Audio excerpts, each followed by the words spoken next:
Welcome to Business and Technology in Bermuda. Our goal is to meet with the leaders and thinkers shaping our island's economy to discuss what it really takes to build, scale, and sustain a business in Bermuda today. Good morning. Good morning. Good morning. How are you? How are you? So Sean and Michelle, I'll give the briefest introduction that I can give without making a mistake. Sean, you run the Ignite program here. You're a serial entrepreneur. Michelle, 20 plus years in healthcare and now running an AI company. Correct. So ladies first, if you want to kind of launch into your background Sure. about what it's like to be in healthcare in Bermuda and now business in Bermuda. I'd love to hear both. Yeah. So when I sort of finished my education, I actually went into tech. My first tech was converting Y2K for small businesses to make it not an issue. Did that, got a couple of master's degrees, came home and landed in insurance because that's what a lot of Bermudians do. But always interested in tech and business. So in local insurance, where I lived professionally for, well over 20 years, predominantly health insurance, but also life insurance and pensions, so in the local market. And then this year, pivoting to AI and AI-first companies. And by that, I mean using AI in small businesses, deploying AI, thinking of AI first to really make those businesses run better from a revenue standpoint, from a cost basis, from a functionality. A lot of small businesses have kind of just a couple of people wearing lots of hats. So they could be the marketer, they could be the finance person, they could be the strategist, they could be, and you can name all the hats, including actually running the business. And AI is such an amazing complement for a small business owner because it helps with those functionalities while the business owner can kind of offlift some of those routine, mundane tasks and streamline and make their business run better from every standpoint. So I've been doing that for about 11 months now. It really got kickstarted with Ignite, which I can't speak highly enough of. So I was in a cohort that started in January of this year, and the business grew as the cohort started. And what's really interesting is that AI, while I kind of thought I might be late to it, it's still in its infancy in Pretty Bermuda. nascent still. And so there's a lot of businesses that kind of know they want to use it but don't know how, and a lot of people. And so it's been fun being a part of Ignite because Ignite is cutting edge and everything, as is Sean. And what I found in that Ignite environment is we were cutting edge, but then getting out into the market, people are still like, well, maybe I should do something about AI, which is an interesting situation because I think the rest of the world has, many people in the rest of the world have figured that out, and Bermuda's just getting there. Yeah, we'll dive super deep in AI. Perfect. Love to hear about, Sean, your background, Ignite, and also before we do too deep in AI, I'd love to just talk about the business scape in Bermuda. I can speak for hours on it. I haven't been an entrepreneur here for a long time, but Yeah. How do you start this story? Once upon a time, what I really want to do for the audience's benefit is really focus on the things that are about Bermuda and the entrepreneurship. So I'll miss a lot of the stuff out, but just to say I had lots of corporate jobs before I discovered the real world of entrepreneurship. I've floated companies on the London Stock Exchange. I've financed and refinanced $50 million projects. I've saved rural charities. I've run 100 kilometers and then discovered on that journey that entrepreneurship was my future. I think somehow those ultra marathon is pretty close to an entrepreneurship. It feels like it about, when you're 90 kilometers in, it does feel like, this is going on forever and you're getting nowhere. And then all of a sudden the line is in front of you and you realize actually you can do it. Right. And entrepreneurship is very much like that. There are trips and falls along the way. Ignite, I've been with Ignite almost 7 years. We founded it here. It's, as you know, a Bermudian charity which supports entrepreneurs. We have 600 in the community. We've just crossed 280 jobs in job creation. We generate about 10 million of GDP every year for Bermuda. We're building an ecosystem which includes the whole piece, which is everything from the accelerator program itself, through to Colab, Bermuda Investor Community Limited, and more to come. And we'll say a little bit more about the AI piece in a moment. But I think, from an entrepreneurship point of view, the landscape is changing. Sure. The journey here is we are in the most expensive place in the world to start a business, full stop. 16,000% higher cost of setup than in the UK or in the US. Why? Takes us 12 months just to get the paperwork sorted. Why? Mm-hmm. There's lots of questions, and I'm not pointing fingers. We've just got to change the landscape for entrepreneurs because they deserve better. And the big news is we've just completed our strategic review, and there is an 80% increase in the demand for entrepreneurship in the next 3 years. Great. 80%. And that's driven predominantly through three things: aging population, people needing a job beyond their jobs. Secondly is the AI displacement that's going to occur, and we'll probably cover that in a bit of detail. And the third one is that we're seeing more and more people being enforced entrepreneurs. So the cost of living drives you to a situation where you haven't got a choice. Right. The day job is not going to cover the cost of living in Bermuda, so you have to become an entrepreneur. We are big fans of helping people in all of those three categories. There is a team of 5 of us, and we're very blessed to have this opportunity to help Bermuda through this critical phase in its growth and development as well. So the Ignite program is kind of unique. It's the only charity I can think of in Bermuda that has a direct economic impact that goes out to look and try to help people build new businesses. I can obviously speak and we're happy to chat about briefly some of the problems in Bermuda with starting a business.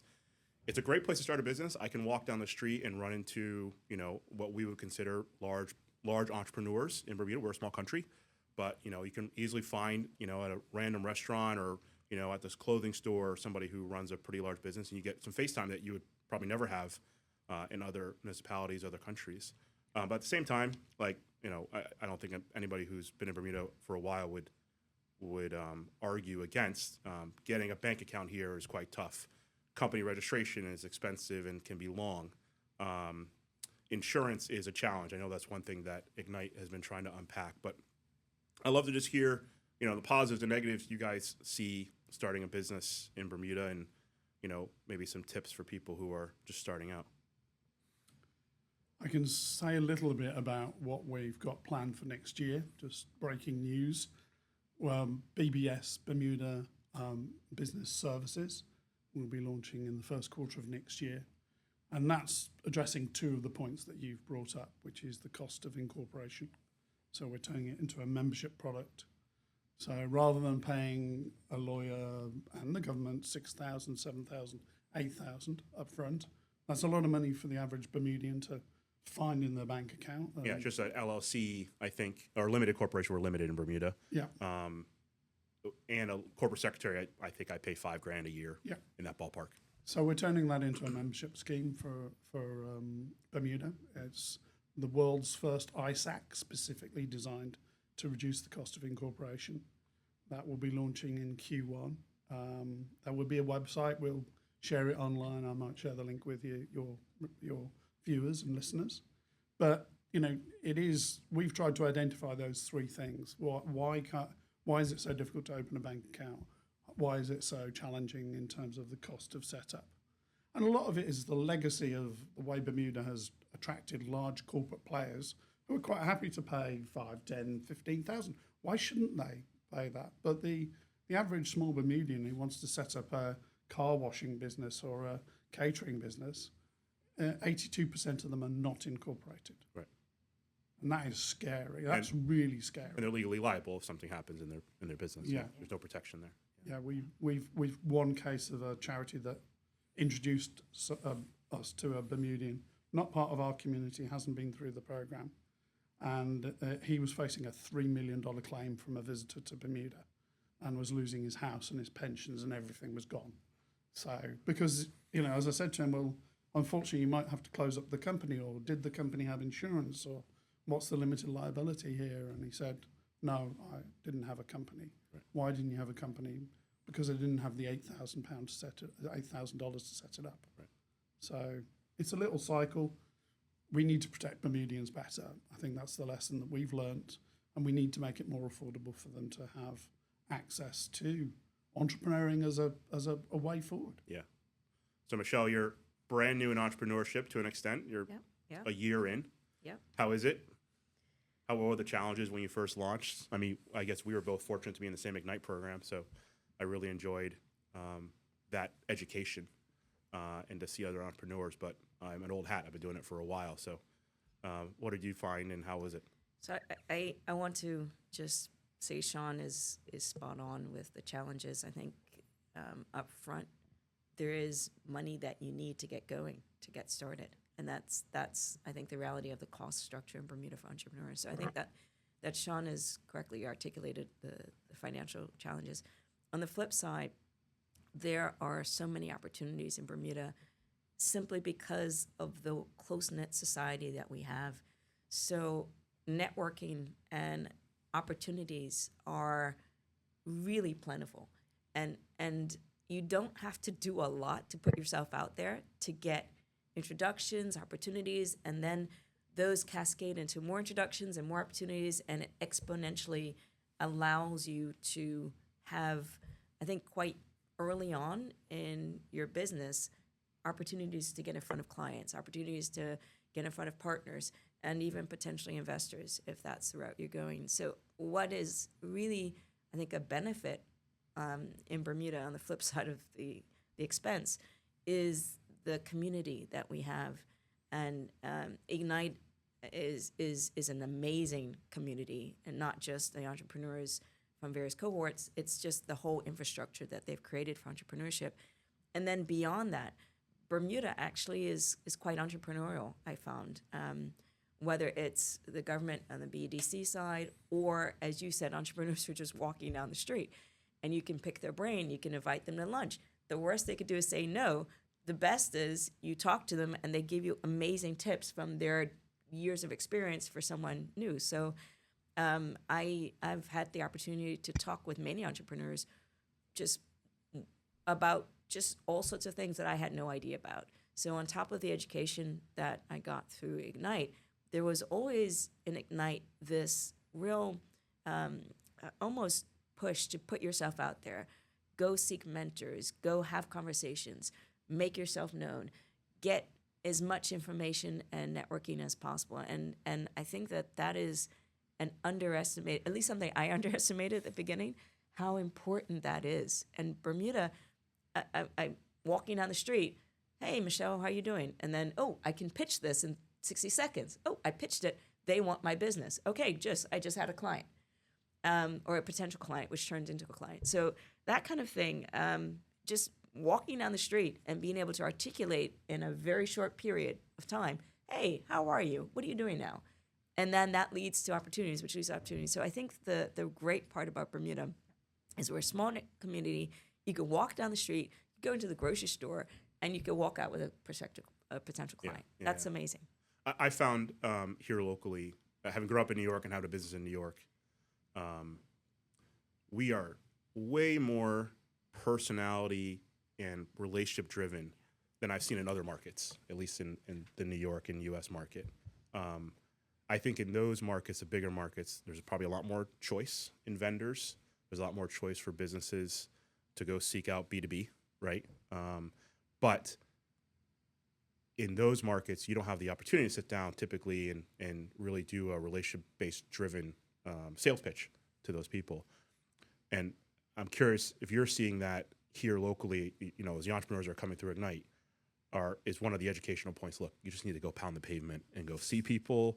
Being an IT guy and being in digital media,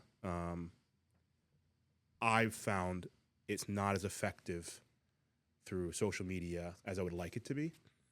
I would say I'm finding LinkedIn a bit better as a new entrepreneur trying to start up, having a new company with my IT business. But how are the entrepreneurs finding as Michelle said, going out and meeting people. Is that the trick you're seeing the entrepreneurs as they're looking to launch their brands through Ignite? Yeah, I mean, you've both been through the programs. You know that we're a big fan of pitching your business into existence. So, even if you never join Ignite or a BDC program or any of them, just learn one skill. Learn to describe your business in a way that's engaging and interesting to other people, and have an ask at the end of it. So that's all you need to do, because I've found, if you ask most people what's your business, you can get 3 or 4 different storytelling modes.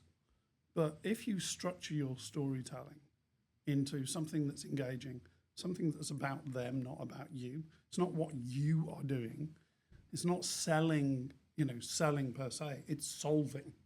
And that's the switch that, I'd encourage any of the people watching today or listening today. Think about what your problem you're solving, not what you're selling. Because most salespeople will come in and tell you that their windows are the best, they're better than the other people's, and they're cleaner than the other people's, and they've got this film on it. What are you buying? What is it that your client is buying? I use it in the boot camp. I talk about, why do people buy a drill? Right. Why is the client buying a drill? Client may be buying a drill because they want to impress their in-laws, their new in-laws, by having a shelf full of cards or pictures. It wasn't the drill, it wasn't the holes, it was the feeling and emotion of pride that they were seeking. So how do you connect that story for your clients? Because that's when the magic happens. That's where people really connect. I've heard both of you present.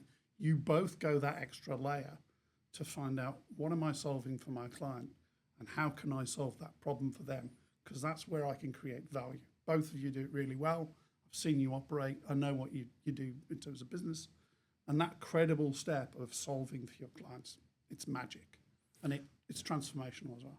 I want to give just an outline of the Ignite program and what I took away from it. I love the cohort.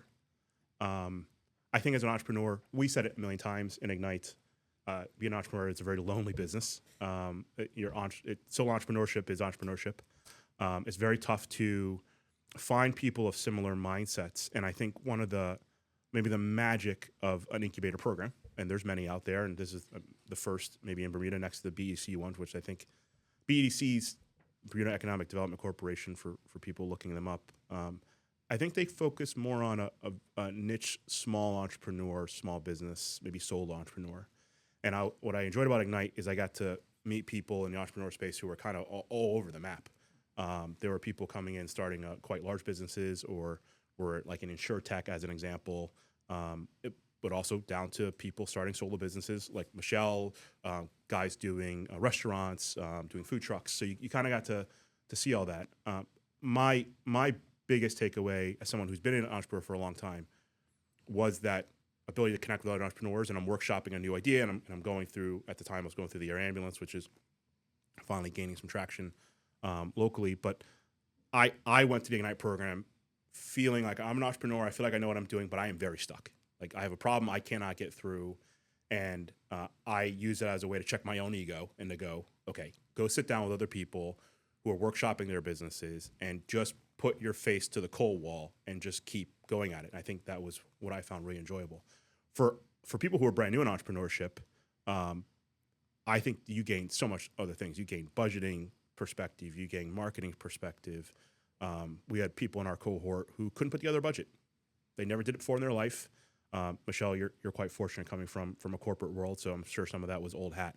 But we also ran entrepreneurs who had never built a business plan ever in their life, and they didn't know what one looked like. So just as a shout out to Ignite, and that's why I was so excited to have you guys here today, is I was just really excited about watching that incubation program happen for entrepreneurs, and also going there as an entrepreneur who's been around for a minute and having those other perspectives. What did you enjoy, Michelle, most about the Ignite program when you were starting? What I took away, and I still take away, because I'm fortunate enough to still be a part of it in terms of being a resident advisor for this current cohort. But what I'm really, I think, not great at is understanding that I can do what is in my head to do. Sometimes there's this sometimes there's this fear. Sometimes there's this inadequacy. Sometimes there's this, am I really going to go and pitch this number? Like, maybe I should price it a little lower. And then I'm like, wait, what's the value I'm bringing? And it's that fear of kind of stepping outside of, yeah, I should charge this, or yes, I should do that, or I'm a little bit nervous. Am I going to really ask for this? I'll be blunt. As you go into this, there's this kind of hesitancy and fear, and I think so much of entrepreneurship is taking a leap, right, and just going for it. What Ignite does, and Sean does this extraordinary well. It's like this cheerleading squad in your head, right? So even this past week, I was in the hub, and I had to go do an investor a presentation, and I was actually really nervous. And the folks in the hub are like, okay, here's your soundtrack for going, like they reframe your mind, your way of thinking, so that you don't dwell on, I am nervous, I am scared to do this. Instead on, yeah, let's go for it. Let's do this. And that's not the tangible budget or business case or customer discovery or understanding a value proposition. All that is important, and all that's part of it, and the pitch. But it's really the mindset shift of, let's just go for it. You can do this. Think about this as a great opportunity. Reframe it from the, I have never done this, I'm nervous, I can't believe I'm asking for this price or this thing. And instead, here's the value I'm giving. Look at it from their perspective. They're going to come off so much better because of what you're delivering. And it's just that subtle and maybe not so subtle mindset shift of, I am now an entrepreneur who can solve their problem. Why shouldn't I go and do that and feel comfortable about that and confident and ask for that kind of price tag? So it's the mindset, and it's the almost having this like, you know how you got the like little angel and the little devil? Like Ignite is a little angel, and like your deepest, darkest fear is the devil, and the angel is what Ignite pushes and pushes and pushes until it becomes almost a part of how you operate as an entrepreneur. Yeah, what was super helpful for me as well, and it sounds like you were similar, the one-on-ones we had with our mentors. Like, we had assigned mentors, obviously, from the Ignite program. Just basically the staff who was, you get, congratulations, you get 5 of these new businesses. Good luck. Go figure them out, right? That was really helpful because on top of just, talking to my cohort, which is my small little group or my workshop team, whatever we call those 5 or 6 that are in your group, then going to one of the mentors in Ignite and going, okay, here's my game plan. And they go, I don't really think you thought any of this through. Like, it might sound good in your small group, but maybe it doesn't sound good when you're up there. But also the confidence boosting. Sometimes you have to just go pitch. Yeah. And you can never, one thing I learned as an entrepreneur is one of my favorite sayings is perfect is the enemy of good. And I'd watch people spend months on business planning and presentations, and then they, as a famous Mike Tyson saying, you get punched in the face and you have to go fix it. How are you finding entrepreneurs, especially in Bermuda? I think this country requires you to be flexible, but are you seeing that as well? Are you watching businesses start? I started as a food truck and now I'm selling T-shirts. Like, how does that happen in the Ignite space? So every group of entrepreneurs we call a cohort. So we're on cohort 10 at the moment. 8 years, right? Yeah. It's a lot of people, but 10 is a good example. So we do, right at the beginning, as both of you know, we have a 2-day boot camp. And typically in boot camp, we'll have 1 or 2 people, as we did this year, 2 people pivoted their businesses in 2 days. Out of boot camp. Out of boot camp. Yeah. Completely different business models. Sure. And they just said, that doesn't work. One of them, Georgia, was presenting. I remember she was doing customer discovery. And we asked questions about who is the customer, where are they today, how many of them are there?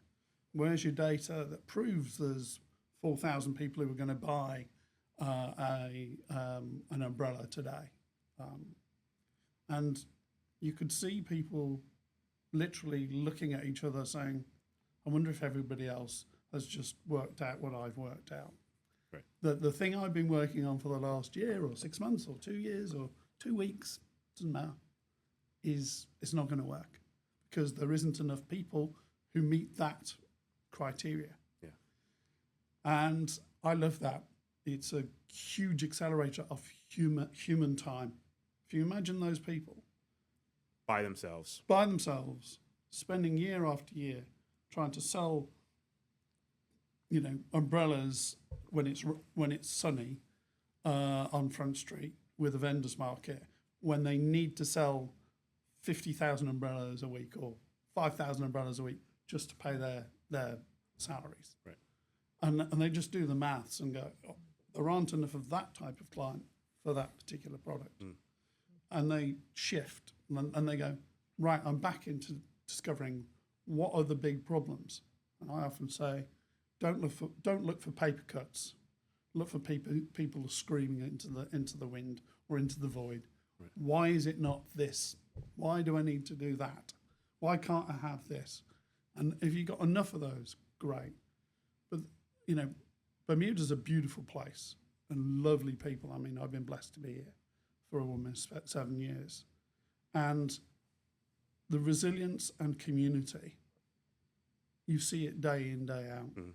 When there is a problem, when somebody is struggling, that community comes around. And that's what Ignite is all about. It's a community. It doesn't matter. We were shocked earlier this year. We had a young lady who was killed here in Bermuda, and she was part of our community. And we were very blessed to know her. She came through our fuel program, and she was on cohort. She was due to be on cohort 10.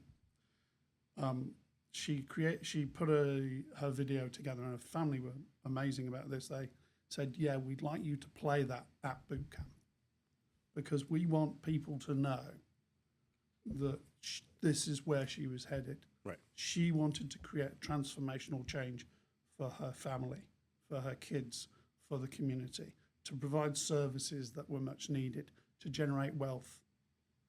And she was passionate about doing that. And I think we've got to fight the good fight. We've got to use entrepreneurship as a tool because, there are a lot of challenges, not just in Bermuda, but globally. Sure. We haven't got food security here. We have huge energy poverty here. We have a lack of housing. The infrastructure's under stress. Belco is the most expensive place to buy energy in the world. Right. Those are big challenges. That's why you need entrepreneurship. Because large corporates can't move fast enough. Entrepreneurs are more innovative. We get large corporates coming to us to find entrepreneurs like you guys to solve the big problems, to go into senior roles. Right. That's often what happens is people come in with a business idea and they leave with a large corporate job because they're poaching the good people out of our cohort. Great. Yeah. They want the motivated people who don't mind breaking eggs to and they're going to have make an to. omelet. Right. AI will force them to. Yeah. But also the cost of living crisis will force them. Sure. I mean, I think one of the big takeaways I've seen in any economy, and Bermuda's probably in some respects better than most, is having the regulations and the government, bureaucracies that are needed for any democracy be as minimal as possible. I mean, we have challenges here, obviously, for cost, and sometimes it's time, and sometimes it's regulations that are causing private industry not to react. But also, I would also say on the flip side that I found some of the things that would probably be a lot more challenging in a bigger country are a lot less challenging here with getting started. But in any respect, whenever government can minimize regulations to allow entrepreneurs to fill slots, I think that's where you see a lot of growth. For example, with housing, like if there are regulations, and I hope to talk to some people in the real estate industry soon, if there's things that the government could do to make housing in this country better, easier, faster to build, cheaper, and I think, to be fair to the government, they're trying to do prefab homes as an example to fill that gap. But also a big shout out to, I think we'd be remiss not to say thank you. I would want to say thank you to the private industries, private businesses who are supporting Ignite, and also private donors. I mean, you guys, if everyone gets a chance to visit the Ignite building, you guys have a wall of donors, and it's quite impressive to see the names on that list. That all to be said, I want to leave time for AI. It's Michelle's passion and her business. I'd love to hear where AI is from your guys' perspective, but also where it might be in Bermuda. All right. Well, I'll start. I think I was surprised when I started talking to business owners and senior business leaders that AI wasn't more prevalent than it is. I think we're getting there. So I had an interesting conversation with one business leader who is in sort of cyber space, and he uses AI throughout his company. And I asked him kind of, what are you seeing in the industry? He said, most of my fellow business leaders don't have a clue, which was interesting. And as I'm finding a wide spectrum of those who are active, but that's a smaller number than those who are just getting into it, and then some who have just not been paying attention. Sure. So I think that in general we are in the beginning stages, Right. And I think that's the businesses and the business leaders. Now on the flip side, the actual workers, the employees, the people who are doing the work, I think they're further ahead and often than their leaders. Sure. So if I'm talking with a company, I think there are fewer companies that have AI policies or actual sort of promotion of AI within the business, AI first type of innovative solutions. But the people who are doing the work, I think they are often reaping the benefits. Yeah. So they are finding ways to use AI to buy back some of their time in the corporate world. And they're reaping the benefit rather than the company. So there's maybe a benefit there. But I think employees and individual people are far more likely to find a return on the AI investment than the actual companies themselves. Right. So that's the first part of it. I mean, I haven't sent a real email in 2+ years. Right. I've used AI since the day it came out. I find it, whether it's researching topics, and I'm pretty agnostic right now. I'm on Gemini, I'm on ChatGPT, and I'm on Gronk. Sorry, I'm not using Gronk that much. I'm on Claude.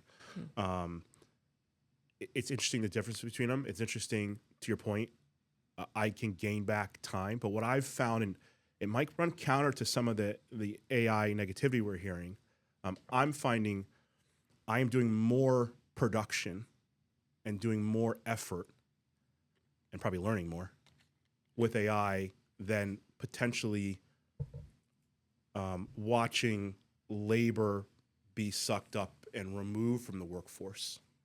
Now, one thing we need to figure out is, where is AI going to take manpower out of the workspace? Where does it affect new entrepreneurs? Some of the low-hanging fruit that seems vulnerable might be paralegal, might be new accountancy. A friend of mine works at one of the big reinsurance companies and said they're not even entertaining hiring junior consultants anymore. Yeah. I don't want a junior consultant. I want somebody who's been around, because I know that they're going to use AI in the consultancies anyways. So do I need a junior consultant anymore when I can have a senior consultant use AI to fill that gap? So I'm curious, Sean, if how you've seen AI maybe start to affect. I mean, it's nascent around the world. It's nascent in Bermuda, but I think there's a lot of talk on the impact, and I'm curious where you're seeing it so far. Well, it's great to have Michelle here, because she's probably one of the leading lights in Bermuda on this area, and I think it's great that she's also one of our resident advisors, and we have people from the previous cohort come back to feed into that. And she's been running workshops for us with the entrepreneurs. It's really fascinating, because it reminds me of when spreadsheets first arrived. Spreadsheets were going to replace every accountant. We'd never need accountancy again. Why would you need an accountant? All you needed to do was to fill in the formulas once, and it would just work. think KPMG and EY and others on the island would say, yeah, there's still accountants about. Yeah. And we're grateful for them. So there's a hype cycle that goes with everything. I started 25 years ago in this space with something called expert systems. And the first job I had to do was to take a payroll person who used to, every time the computer would fall over and throw out an error, she'd work out what the problem was, and she used to write it on a little postcard. And when she retired, my job was to take her, interview her, collect all these postcards full of rules and put them into an expert system shell. And that was a fascinating job. But what you needed to do was to have an architectural way of thinking about the problem. And that's what I'd encourage all the entrepreneurs to do, is to think about the problem. Don't think about the technology. Technology is only part of it. So 90% of the people who use AI are using it like Google, and the rest are progressing at a higher pace, higher rate. Some of the context might be, I was there this morning. What are the best drugs in this class, right, for a medical condition? And the hilarious part is I can just go Google that. But I'm fairly lazy, and maybe Bill Gates said always hire the lazy people to do the most complex tasks. I went straight to AI and said, give me the research on this. Where instead of I could have done that myself for sure. Yeah, I think the interesting thing, just generally about AI, is the quality of your script. Yeah, the quality of your script is the quality of your response. So what we've done recently, and I'll share this with your audience first, is we've launched a local LLM. Oh, I've seen that. The Spark. Yeah. So that's Bermuda's first, as far as we know, the first LLM with local Bermudian knowledge in it. And the reason was we had a couple of sessions with Michelle, and people were asking questions.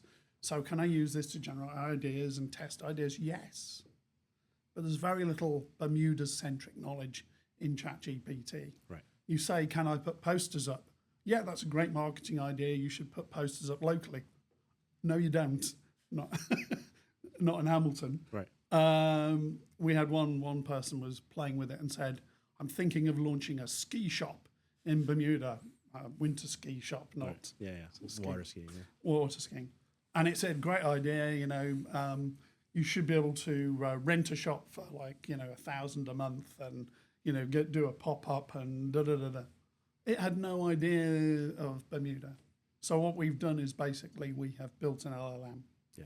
And on top of that, we've built a model which is based on the way that we do our coaching and enablement.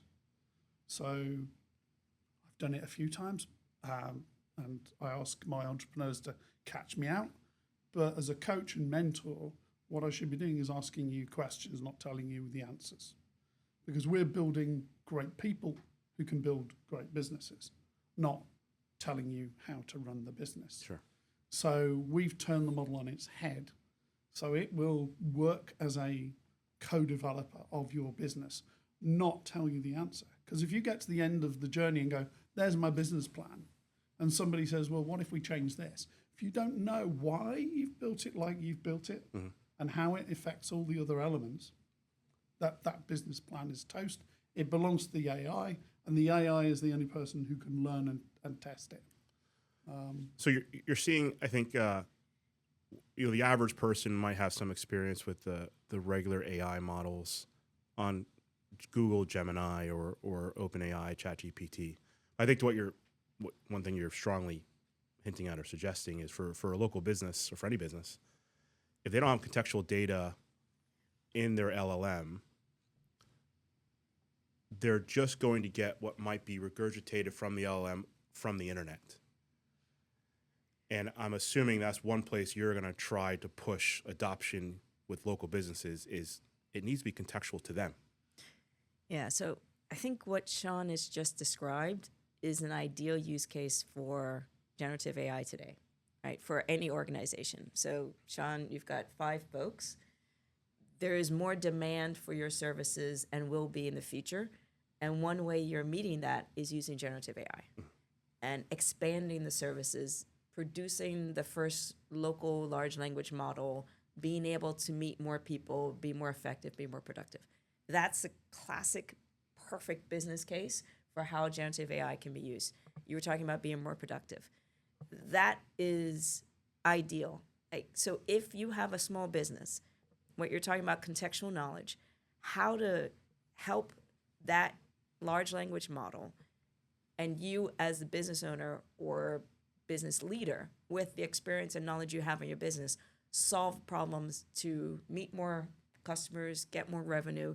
It definitely needs to understand your business, so the contextual knowledge is there. The data has to be there, the specificity of the data you need, and then the way of interacting with the LLM in a way that can give it the instructions it needs and iteratively to generate the outcome you need. So there are lots of different ways of doing it. How I like to think of this and to describe this, especially for a small business, it's almost you as a small business owner to an exponential number. So the AI of you to the tenfold, right? And it helps you to meet those areas of your business that are either repetitive or mundane. You can kind of automate that, and that's not hard to do, right? So there are tools to automate that. And then more excitingly, there's ways to then use that time to actually grow the business. And I think that's the benefit of large language models, generative AI. And these are embedded in OpenAI's model, Gemini's model, Anthropic's model, Claude. And then there are other wonderful tools out there that supplement that. So no one has to ever deal with copy, paste, PowerPoint nightmares anymore. You don't have to deal with pivot tables. I'm saying things that I've done in my career. Spend a day trying to figure out a pivot table. Spend another day trying to customize the PowerPoint into the right template. All of that is gone. You don't have to do that. You use generative AI in the right way to do all those things. And then you teach the AI how you run your business and use it to help you to generate customers, to be better, produce more, and in many ways, for some businesses, expand and charge more than you can with just you doing the work or you in a small team, which is exactly what Sean was just talking about. He's got his team of 5 who probably now operate like they're a team of 5 to the at least second or third power, Sure. which is that, I think, hopefully is what most businesses will do, rather than saying, I've got a team of 5, I don't need one. Maybe I can do this with a team of 4 or a team of 3. I think the best small businesses and the best way of using this amazing generative AI technology that we didn't have a few years ago is how can I be better, not how can I cut to the point where I am restricting myself in my business. And I think that's what I'm pushing for my customers. Yeah, I mean, every business wants to grow. You have businesses who, maybe feel like they need to cut for whatever market reasons, being one of them, looking for efficiencies. I think what would be maybe some easy wins you're seeing in the small to even large business space that AI could really help with? Like, just walk in the door, day one, you have shadow ITs already happening, famous topic in the IT space where, to Michelle's point, the staff are already using AI. I know with police departments around the world, they're doing it. The police officers are using it. The regular staff in accounting firms are using it. And, it's reflecting probably very positively on their work, but it's a shadow AI thing that's not truly adopted by the organization. And there's a line to be had there. There's a balance. Like, we want staff to be more efficient. Staff want to get some time back in their day or be better at their jobs, hopefully both. But where are some easy wins you're thinking that you're seeing in the business space for AI that could walk in with what we have today and really affect the organization? I think the biggest thing is to have everybody trained and aware of what good practice looks like, what good governance looks like, what data security looks like, because all these things become more important as you scale. I really like Michelle's analogy here is that, we're looking to serve more. and not increase our dependency on our donors. So talk to other entrepreneurs who are not in your competitors' base, and that we do that through mastermind groups and through our networks. And we can bring together 5 or 10 people and say, let's get together and let's exchange what tools work. We're all non-competitors. You know, in Ignite, you might find a psychologist with an architect, with somebody who's running retail, who's somebody who's running an insurtech or an IT business. Get them all together and go, right, what are you using, what's working? Let's share tools. Have you got scripts? I've got some scripts. I found them here. They're really good. I've tested them. They work. They work in Bermuda's context. Right, let's share them. Where did you get that? You know, what's Gamma? You know, if you haven't tried Gamma yet, go away, try Gamma. You know, these things are, it may take 6 to 12 months to get everybody their top 5, top 6 tools that they feel comfortable with. They are using regularly enough to produce good quality. And it's a multiplier effect then. It's like, can somebody produce a business plan or a presentation or have a mock interview with an investor using AI? If they can start to do all those things, then the time shrinks. So we're shrinking time, improving efficiency. Doesn't mean that you don't need the entrepreneur to do it. Just means that it's faster. And for us, we you know, you guys know we focus on lean startup methodology. You'll fail 4 times before you succeed, 5 times. Let's get through that cycle faster. Right. You know, in boot camp when they pivot, that's a success. That's not a failure, that's a success. And I think, you know, AI allows you to fail more faster. Right.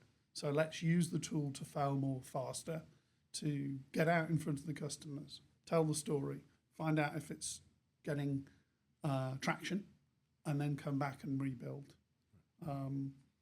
But don't forget that, you know, this technology needs proper architecture and thinking about it. So your business, for example, have we got enough capacity? Have we got enough servers? Where's the data security? Where's all the virus protection? Where's, you know, all this stuff suddenly becomes even more important. And the amount of compute that I'm using now is 1,000 times more. Right. I mean, I did a medical thing yesterday. Had a neck problem, went for a scan, X-ray, got the report back from one of the GPs. Probably obviously it's an automated. Probably on a CD. Well, it was 2-line report. Yeah. I then asked for the digital version and gave it to ChatGPT. Wrote quite a detailed setup for it. Set it off, and I'm using deep research. I'm loading images. I'm loading all the files, telling it what role to play, telling it what the outcomes I want. Go. 17-page report produced with clinical data, references, training exercises, nutritional advice. Now, if I go to the GP is never going to have the time to do that. Sure. You know, they're busy people. And as I said to a friend who's a GP, I said, what's the role in the future of a GP? If you think about an entrepreneur in the same way, the role of an entrepreneur or a GP in the future is to orchestrate all of those things. Right. It's not to do the doing, but to orchestrate that. So if you're in a early stage entrepreneurship business, pick up 5 or 6 tools, get really deep in those tools, and share your knowledge with non-competitors so that you can go faster through that journey. And remember that you keep the human in the loop. Yeah, I found the tools have gotten a lot better. Obviously I'm a few years in now, so they have a few years of data on me, on how I act, how I respond. You know, I'm much better at didactic response, you know, recording myself and giving it to the LLM as a response, especially on a complex or very long proposal or problem, or, you know, dealing with complex technical issues. I find myself a lot better. So I'm finding the AI models are getting more precise to me, which maybe is not always good. Sometimes I'm pulling stuff out and checking it with other models, and then I'll send it to a mentor to be like, make sure I'm not crazy here. But we're in maybe what is Web 1.0 of LLMs. There is starting to be a lot of conversation on agentic models or agentic tools. A simple one that I see talked about a lot is I'm going to New York to visit my father for Christmas. I just go onto the LLM and it books all my tickets. It books my car. It books my hotel. I basically just tell it where I want to be, when I want to be there. What are we potentially seeing as maybe Web 2.0 in AI, just beyond the fact of I give it information, it gives me, hopefully some really accurate stuff back, and I have a conversation with the LLM, and maybe it starts producing some nascent documents for me. I can get some Word documents or some spreadsheets out, which is awesome, saves me a ton of time. But what is the next step in AI that you think is coming for business? So let me take that question and back up just a little bit. I think most people still use AI as a glorified Google. Go out, retrieve something, give me the answer. That's sort of level one. Level two, can you help me do a task? Think through a task, do a task. Here's a set of prompts, instructions, specific things I want. Here's the output. Most of us now are in level two, hopefully. That's a good place to be. Level three is agentic AI, which is I'm going to give you a task, and you know enough about me, or I've given you enough parameters and information about me where you can go off and do that task autonomously and come back and just tell me it's done, and I need to verify that. That is definitely where we're headed. There are some areas where that is working well and some where it's still in its infancy. There are platforms for agentic AI workers. So you can actually go onto a platform and use or buy or rent an agentic AI to go and do something for you. Just like you can go to like Upwork or one of these work platforms and get a human to do work, Fiverr or lots of those that are out there, you can go onto an agentic AI platform and get an agent to do the work. So we're going into that direction. I think that at least for now and hopefully for the foreseeable future, the human that guides that, directs that, conducts that, verifies that, and has the knowledge behind that to understand and almost orchestrate those agents, that's still a critical role. So I think even in the next era, the next iteration of where these AI models are going, agentic AI will be there, but I still think for the foreseeable future that human in the AI workflow is going to be important. What is also, I think, going to be critical is that those agents, like people, are going to be specific for specific tasks, right? So if I'm working with a company, and by the way, I think Sean's point about safe AI, AI governance, ensuring that data is private and protected, I think that it can't be just talked about enough and overstated. We're moving so quickly through this that have to have the guardrails aren't there yet. Every company has to really pay Right. attention to that Sure. in the first instance. And then each person or each role has a specific way that they can use these agents or even use generative AI. So if I'm a marketer, I'm going to use it quite different than if I'm in finance or if I'm in HR. However, there are those specific ways of using AI, even right now at level 2. Here are my instructions, go help me do this. This is the output. And there's definitely, moving forward, ways of having the agent do this. Go scan through, and this is happening today, scan through all these resumes, sort the ones that don't meet my job description, give me the short list, tell me why all of these folks are worthy of interviews. Like, there are agents that do that, right? Sure. So as the use cases become more and more conducive to automation and agentic AI, these would be incorporated more into the various workflows and functions that businesses have. I'm just curious, and I don't want to pretense my answer, but as we give ourselves more and more over to artificial intelligence and maybe actual intelligence, one day if we actually get to a general intelligence model from one of these companies. Is the human part of this starting to potentially be downstream lost? And maybe that's where entrepreneurship becomes even more important. Entrepreneurs have always been very good at finding niches and gaps in the market. We would have never thought 20 plus years ago we'd all have smartphones, but it took someone like Steve Jobs to say, no, this computer needs to be smaller, it needs to be handheld, you need to be able to be portable, be around you. That was a huge invention that maybe something that's becoming more regimented would not see. Where is the human element going to fit in with AI as it gets more and more a part of our lives, do you think? I think there's 3 areas where it's really going to be critical. One is what we've talked about as orchestration. So you need this sort of like, how does it all fit together?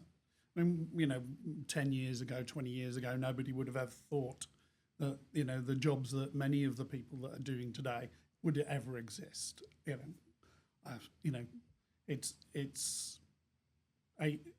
The early industrial revolution, 85-90% of us were working on farms. Horses were replaced by tractors. Large farms became the thing. Today, less than 5% of the world's population work in producing food for us. So we've moved to a different stage. The second thing that we need to think about is ethics. And I think Bermuda actually has a massive opportunity here because it's a high skill, high value proposition that doesn't need thousands of plants and machinery, and we don't have to import stuff. So if Bermuda could become a center for global ethics, and we say, well, what's ethics in the world of AI? In the future, you might be asked to sign an ethics form or an ethics agreement when you pick up your new car, because it will make some decisions on your behalf. Right. As to, makes sense. Whether it kills a cat or kills a person. The famous train scenario with exactly. run over one person, run over 10 people. Yeah. Exactly. Yeah, fine. So there's some ethical decisions that are being made now. Sure. That Bermuda could become a global center for ethics management for AI. And we've got the talent, we've got the brain power, we'll have the cables, we can build the infrastructure. Your company will be very busy. Right. And I think the third element is the humanity of AI, is that it is going to become a reflection of who we are. It's like rich people. If you were a bit of a terrible person before you became rich, you're just going to be a bigger version just of magnifies. that. It just magnifies it. Correct. Yeah. AI magnifies human Right. traits. So it's up to us to create the mirror that we want to see when we look at AI. Sure. Yes, it will change us. It will change what we consider work. It will change what is money. A long debate about that. Happy to have a discussion about money one day. It's one of my favorite subjects is, what does money become? Are we going to tax AI agents? Yeah, are we going to tax? Probably. Yeah. Right. What role is... Should they vote then? Well, the agents are already handling transactions. Sure. So there was a demo by OpenAI in London where the AI agent did something that shocked me for the first time. So the AI agent was given the instruction, we're having a conference, we would like 4,000 strawberries coated in chocolate delivered. So the AI agent, using a voice system, rang the shop that was going to provide, the restaurant that was going to provide it, said, we need 4,000 punnets of strawberries covered in chocolate, want them delivering on this date. And it had been given £1,000 as the budget. And the person on the other said, I can deliver that. Yes, we've got enough punnets to do that with. We can deliver them next Wednesday. How are you going to pay? And the agent said, well, we'll have to pay you by cash because we're not allowed to transact yet. And then the next thing that happened was the person said, well, it's £1,200. Now, normally you'd expect the agent to say, well, I've only got £1,000. Right. It didn't. It said, would 800 do? So it had started to negotiate with the human. Great. So in the future, my AI agent will be negotiating with your AI agent Right. over the price of something. We and only get a then phone there's- call when we hit, a limit or something. Yeah, you'll get, I'm outside of my parameters. Help me. I break, you've sent me a budget of 1,000. I can't. Yeah. I've tried all of Chris Voss's techniques and I can't get the other agent to move. Yeah. What do you want me to do? Read the 48 laws of power and try again. Yeah, but it will have tried all the techniques that have ever been tried, Right. and it will try and leverage all the things it could. But at the end of the day, if you want the strawberries, you're going to have to pay 1,000, 1,200. Yeah. But what was fascinating was that wasn't programmed in. Sure.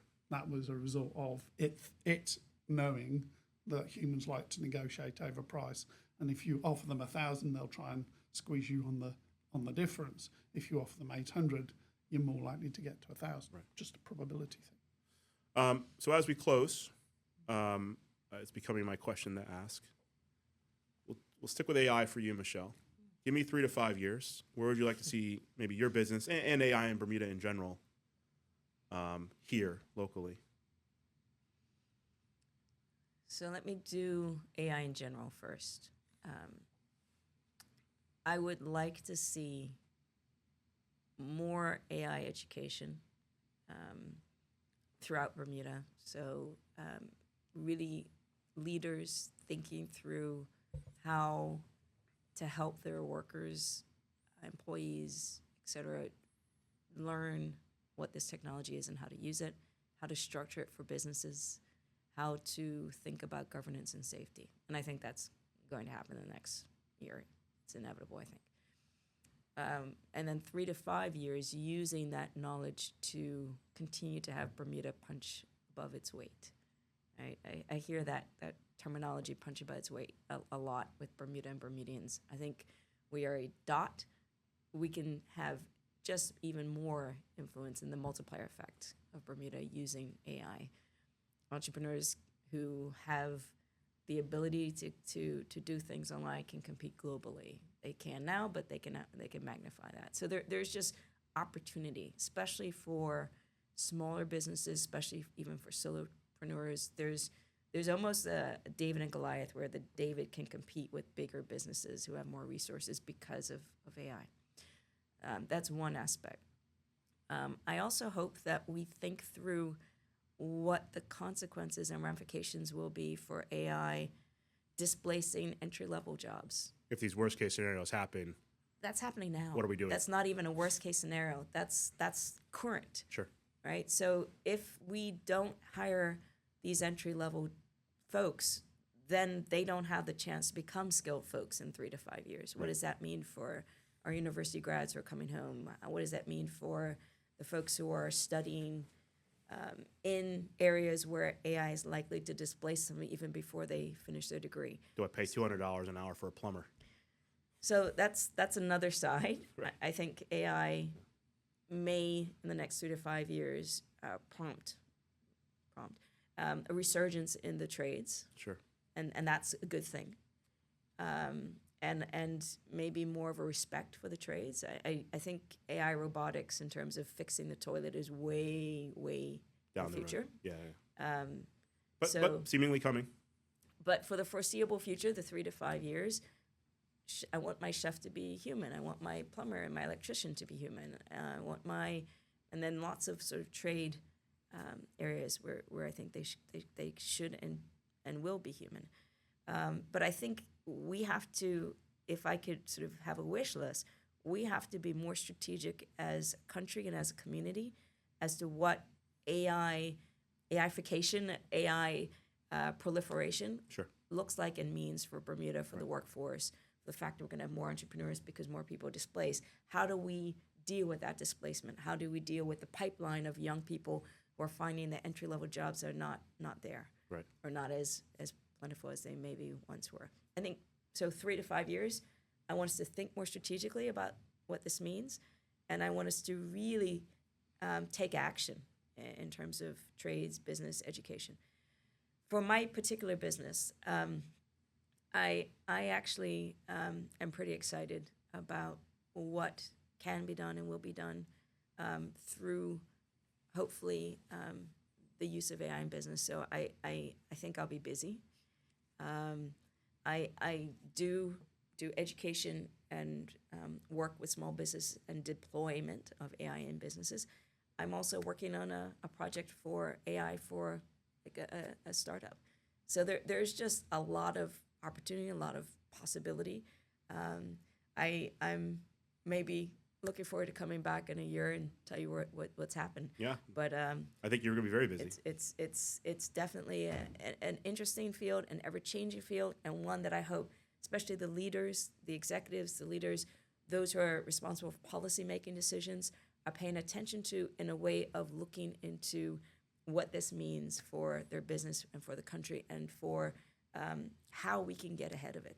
Yeah. I mean, on one hand, the libertarian in me is saying, please, stay out of our way, Mr. Government. We'll figure this out in the private sector on our own. On the other side of it, we need some sandboxes, some laws, some regulations. The country is slowly but surely adopted cryptocurrency.